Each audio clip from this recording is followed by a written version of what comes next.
2019 ఎలక్షన్స్లో ఆంధ్ర రాష్ట్రంలో ఏ ప్రభుత్వం రావాలని కోరుకుంటారు? తెలుగుదేశం అయితే డెవలప్మెంట్లు బాగున్నాయండి, చాలా చక్కగా చేస్తున్నారండి. డ్వాక్రా మహిళకైతే నేటి వీధుల్లో నేటి అన్నింట్లో కూడా చాలా చక్కగా డెవలప్మెంట్ చేయిస్తున్నారండి. మళ్ళా కూడా తెలుగుదేశం రావాలని కోరుకుంటున్నాండి.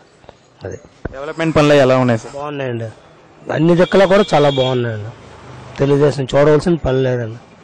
సెంట్రల్లోనైతే మటుకు కాంగ్రెస్ రావాలని కోరుకుంటున్నాను, స్టేట్లో మటుకు తెలుగుదేశం. కేసీఆర్ గారు చంద్రబాబు నాయుడు చాలా కించపరిచి మాట్లాడుతున్నారు, దాని మీద మీ అభిప్రాయం? అయితే ఏంటంటే కేసీఆర్ గారు అదేంటే అది రాజకీయం, అది దానివల్ల ఏంటంటే డెవలప్మెంట్ ఆపించేద్దామనే ఉద్దేశంతో వాళ్ళు చేస్తున్నట్టుగా మాకు అనుమానంగా ఉందండి. ఓకే అండి.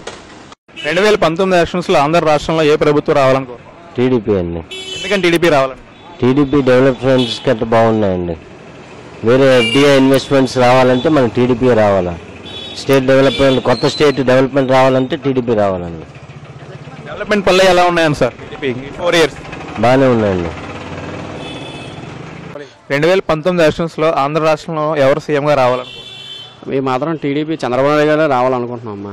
ఎందుకంటే ఇప్పుడు ప్రాజెక్టులు అన్నీ సగం సగలు ఉన్నాయి. ఇప్పుడు ఏది గవర్నమెంట్ మారిందనుకో, వచ్చిన కాంట్రాక్టర్ కూడా మళ్ళీ ఇంకా ఆడిదే పేమెంట్ చేయాలి, ఈడి పేమెంట్ చేయాలి, బిల్స్ రన్ అవ్వవు. మళ్ళీ ప్లస్ జాబ్స్ కూడా త్వరగా రావు. మళ్ళీ ఆడ సెట్ అయ్యేటప్పటికి కొంత టైం పడుతుంది. మళ్ళీ నెక్స్ట్ గవర్నమెంట్ ఏది మారుతుందో మనం చెప్పలేం. ఇప్పుడు ఉన్న పొజిషన్లో ఇప్పుడు మన ఆర్థిక పరిస్థితి బట్టి అయితే చంద్రబాబు నాయుడు అయితే కరెక్ట్. మా ఒపీనియన్ అదే ఫ్రాంక్గా చెప్తున్నాను అంతే.